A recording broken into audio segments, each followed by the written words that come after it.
Well, welcome and good morning to South Church in Portsmouth, New Hampshire. I am the Reverend Susan Suchocki Brown. I am delighted to be with you and glad you could join us as well.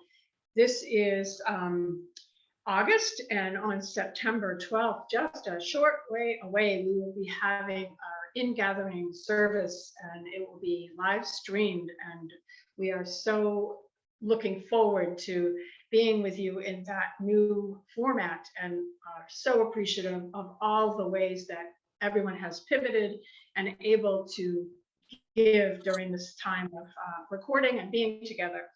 I am always so happy to know that worship services happen in collaboration with worship associates, with guests, and with a whole bevy of people pitching in. So this morning I'm joined by Myra Aaronson, and she will explain to us the rest of the worship service. Good morning, Myra. Kyle, nice to meet you. Good morning, everyone. As Susan said, my name is Myra Aaronson, and I'm one of a team of worship associates who work with our interim minister, the Reverend Susan Suchocki Brown, who just spoke with you, and our director of Lifespan Ministries, Kirsten Hunter, and all the rest of our wonderful staff to bring worship services to you each week.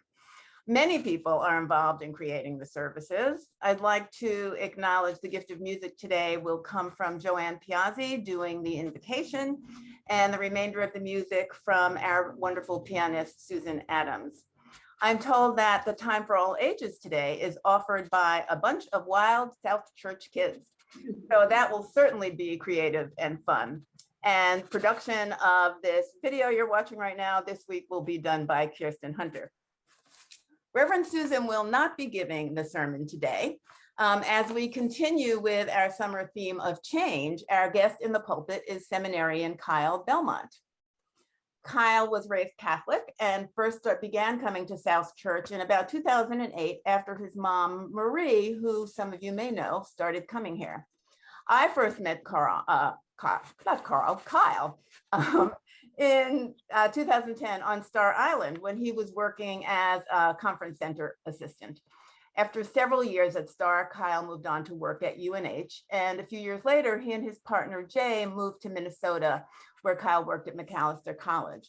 It was during that time that he felt the call to the ministry and started seminary part-time at United Theological School of the Twin Cities. He and Jay recently moved to Boston, where Kyle will continue his studies full-time at the Boston University School of Theology. I am delighted to welcome him to our pulpit today. Thank you. I'm glad to be here. We look forward to hearing your sermon. And now for the announcements.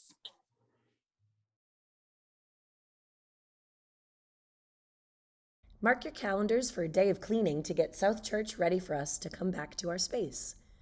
On Saturday, August 21st, from 10 to noon, we will gather at the church to spend time cleaning, organizing, and prepping the space for our return. Please consider coming to help spruce everything up. There will be a special congregational meeting on Sunday, August 22nd at 11:15 a.m. on Zoom. This important meeting is to discuss two key items: increasing our UUA dues for the remainder of the year and using approved funds from our credit line to fund important capital projects. Members who would like to ask any questions about these two initiatives before next week's gathering are invited to a social hour today, immediately after service, also on Zoom.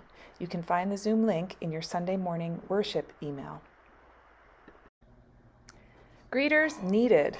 As we gear up for the reopening of in-person worship services, we will need greeters. If you're interested in being part of the team of folks who welcome people to church on Sunday mornings, we would love to have you join us. For questions or to sign up, please contact Rebecca Blake at rblake.nh@gmail.com or contact the church office and we'll pass your name along. Thanks in advance for your time and welcoming energy.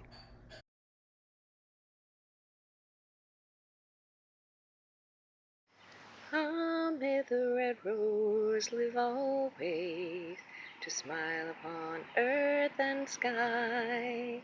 Why should the beautiful ever weep Why should the beautiful die, lending a charm to every ray that falls on her cheeks of light, giving the zephyr kiss for kiss, and nursing the dewdrop bright? Lulled be the dirge in the cypress bough that tells of departed flowers. Ah, that the butterfly's gilded wing fluttered in evergreen bowers. Sad is my heart for the blighted plant, its pleasures are just as brief. They bloom at the young year's joyful call, and fade with the autumn leaf. Ah, may the red rose live always, to smile upon earth and sky. Why should the beautiful ever weep? Why should the beautiful die?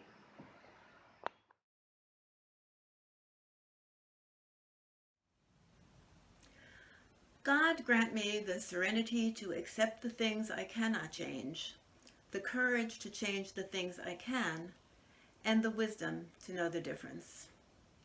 This is the well-known Serenity Prayer attributed to Reinhold Niebuhr, theologian, ethicist, professor, and one of our country's leading public intellectuals in the 1920s through 60s. How do we know what we can't change and what we can? I think it's pretty common for people to try to change at least something about their parents or their kids, their partner or their boss. And most of us beyond a certain age recognize that trying to get that person to change could be a pretty futile undertaking. That doesn't necessarily mean we stop trying, but much of the time we learn to accept reality and adapt. What might change is our own understanding or attitude about the thing we are wanting to change in the other person. But what of bigger issues? Everyone thinks of changing the world, but no one thinks of changing himself, Leo Tolstoy said. That statement got me thinking. Can you change the world without changing yourself, or at least some of your behaviors? How can changing our behaviors impact change in the world? Are there things that really trouble you about our world? Maybe cultural and social expectations, the warming of the planet, racism, economic injustice, gender inequality, destruction of the natural environment? I am pained by these things. I think about these things. I talk about these things.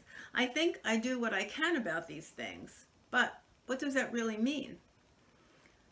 Be willing to surrender what you are for what you could become, Reinhold Niebuhr counseled. So with that in mind, what else could I be doing if I was open to living with more risk and less convenience, to be a more authentic ally, to tolerate more discomfort? At what point does the discomfort of not doing something about a situation outweigh the discomfort of changing my behavior and putting myself on the line to do something about it? Earlier this summer, my daughter got herself on an airplane and flew to Minnesota to stand with the protesters of the oil pipeline project called Line 3. She didn't clamp herself to any heavy equipment or throw herself in the road down in front of any vehicles. She washed dishes. She washed dishes and supported the people who were out there doing the risky actions. It's easy for me to say, well, I couldn't do that. But why couldn't I? I could. But I don't. So what has to change in me in order for the discomfort of not doing something to outweigh the discomfort of doing it? As Tracy Chapman put in a song, If you knew that you could die today, would you change? Would you change? I don't have the answers yet. Just more questions.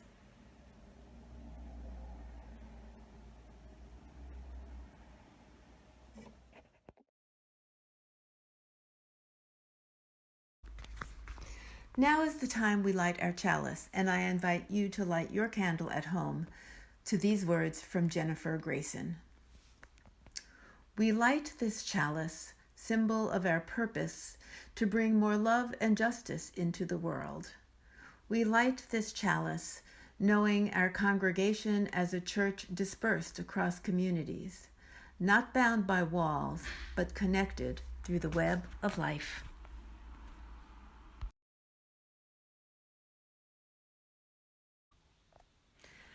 Now please join me in reciting our mission statement, which is displayed on your screen.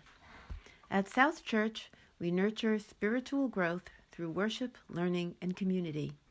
We celebrate the worth and dignity of all people, and we inspire one another to act on our faith in the larger community.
Our story today is Mr. Tiger Goes Wild by Peter Brown.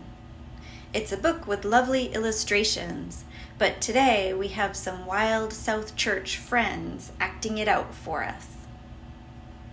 Everyone was perfectly fine with the way things were. Everyone but Mr. Tiger.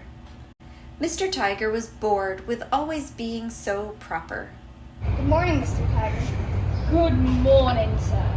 Lovely weather we're having, I suppose. indeed. Fulton cannot act like an animal. He wanted to loosen up. He wanted to have fun. He wanted to be wild. And then one day, Mr. Tiger had a very wild idea.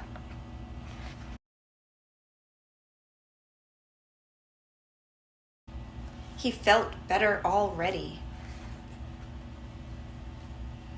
Mr. Tiger became wilder and wilder each day.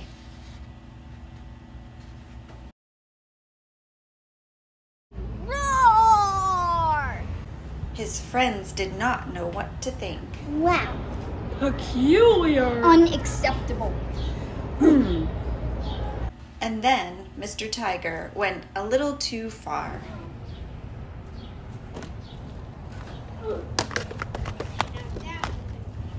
His friends had lost their patience. Mr. Tiger, if you're going to act wild, kindly do it so in the wilderness.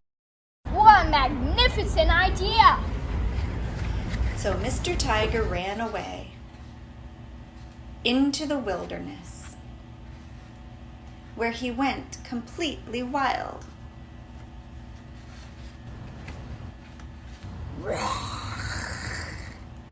But Mr. Tiger was lonely.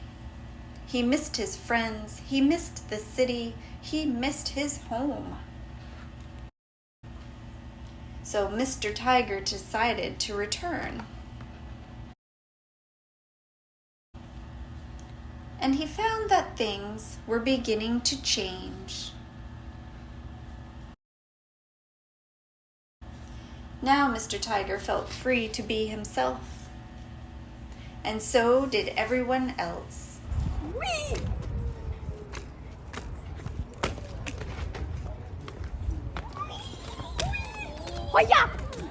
The end.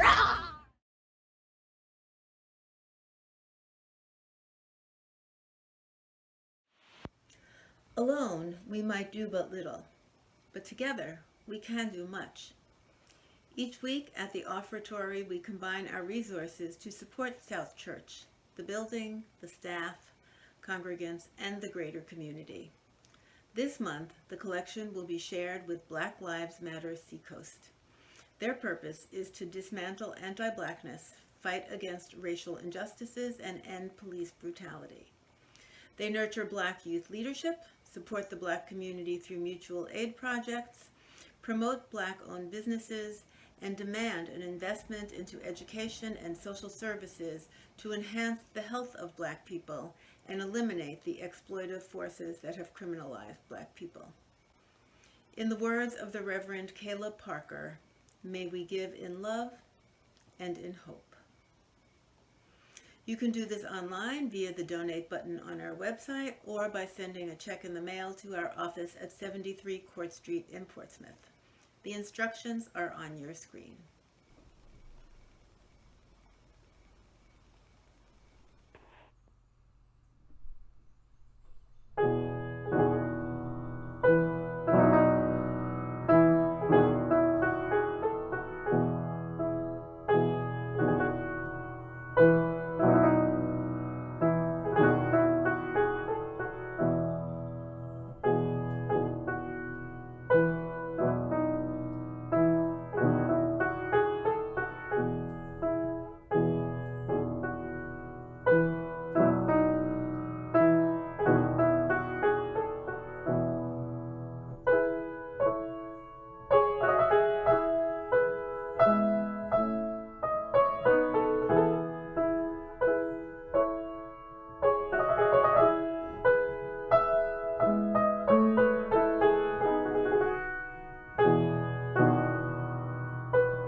Oh, we give thanks. Oh, we give thanks for this precious day. For this precious day. We're all gathered here. We're all gathered here. And those far away. And those far away. For this time we share. For this time we share. With love and care. With love and care. Oh, we give thanks. Oh, we give thanks for this precious day. For this precious day.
Recently, I was walking along the beach with a close friend in Ogunquit.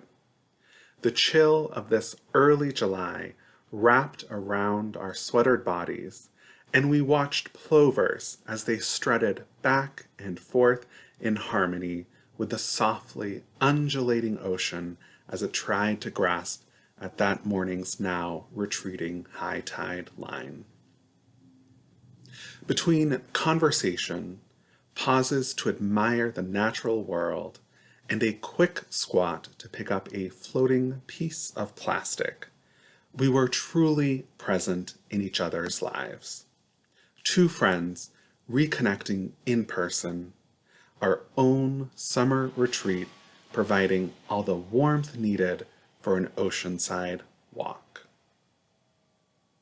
As we turned around at an arbitrary point, our minds somehow knowing we've gone just far enough to mark halfway and a change in direction was needed, my friend offered a question.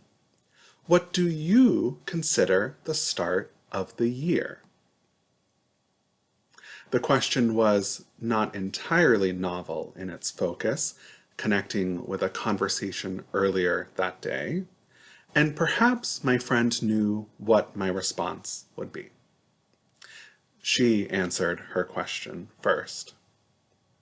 To her, the start of the year is the start of the school year, that somehow liminal space late August becomes as it intertwines with early September.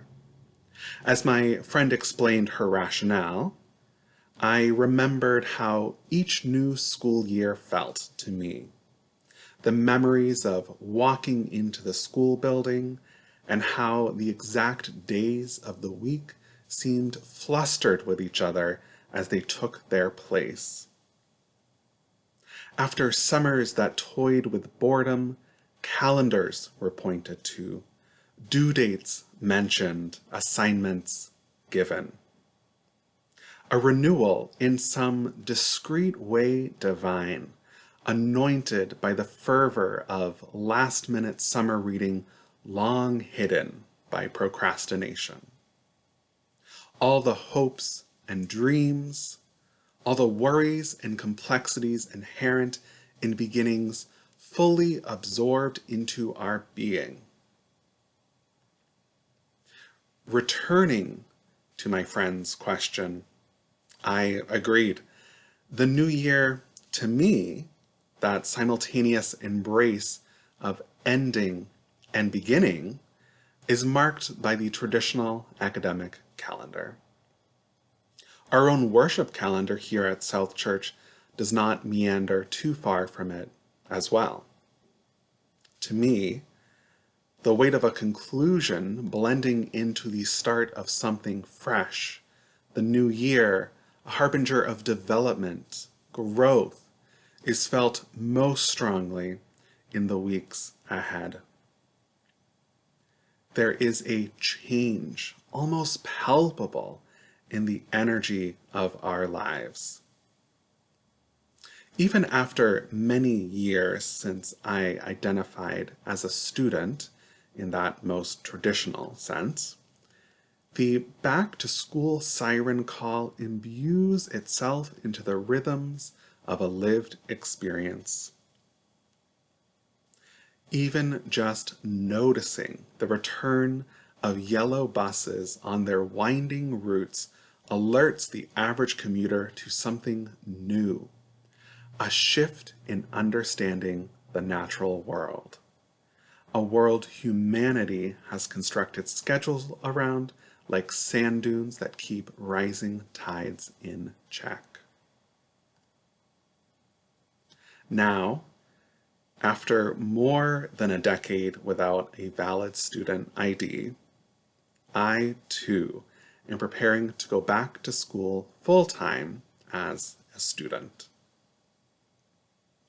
With 3 years of grad school ahead of me and a fall reading list already casting a shadow upon the pile of books at my bedside, I am embracing a multitude of emotions and feelings that weigh on me and lift me up. And as I think more and more about this upcoming academic journey, what I keep coming back to is the notion of change, the idea of a before and after, the idea of a singular moment as a catalyst in a life. And just like watching the tide come in, I wonder, can change be truly pinpointed? Can we say the tide has reached its highest or lowest mark when it does? Perhaps we only know the truth of change after it happens. Perhaps there's a way of understanding change beyond a singularity and towards a more holistic continuum. As the school year starts, I have dates on my calendar that are jostling for attention. I can point to these dates as the formal start of my new grad program. I can point to these dates and say, things will change here. Before this day, I am but a recently unemployed adult, and after this day, I am a student once again. Yet my mind is not finding comfort with this. There's a simplicity to it, and in a certain regard, the simplicity feels right. But what my body is telling me, and what I know to be true, is that change is not a binary, or at least it does not have to be. While I, along with so many other people, head to school in the coming weeks, what I offer in perspective is a more appreciative understanding of change as it relates to being, as it relates to our interconnected lives. Yes, there are dates, there are moments one can point to and decree change has been made. But what are we pointing at really? Ink circling a date on a calendar is an artifact blind to what has happened. We march on from those days, look up from those calendar notifications on our phones, because we are continually evolving, continually growing, continually being ruffled by a life lived on Earth. Change happens, but the binary of change seems to me a fallacy more and more. As I start grad school, I know the first day for each of my classes. I expect each of these classes will bring opportunities for change in me and beyond me. I also know these changes to be an ongoing effort. We are all beings in a timeline that moves by the force of change, a force that is at times graceful, at times unforgiving, at times jarring. But there is not a true binary to these moments. There is merely a human-made dot on those timelines with even more transformation to take place, imperceptible perhaps, slowly evolving most always, and beautiful, I hope. With my friend on the beach, our short discussion on this topic over, we turned towards the ocean and stood for a bit. Our feet were in the water, now numb to the coldness. The small waves, those ones that seemed to scurry up the sand, reached their apex behind us before returning to the depths of the ocean. The salt water drew sand from underneath and around our heels. Change on a magnificent scale was happening all around us, was happening within us, between us, and through us. And each of us, as we approach what can be considered the start of a new year, can disregard the trappings of the binary and embrace the multitudes which transformation washes onto our shared shoreline.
We extinguish this flame, but not the light of truth, the warmth of community, or the fire of commitment. These we carry in our hearts until we are together again.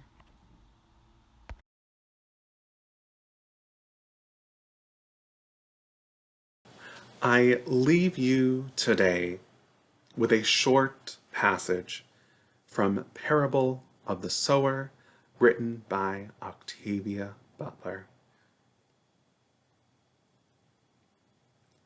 All that you touch, you change. All that you change, changes you. The only lasting truth is change. God is change. Thank you. Amen. Blessed be, and go in peace.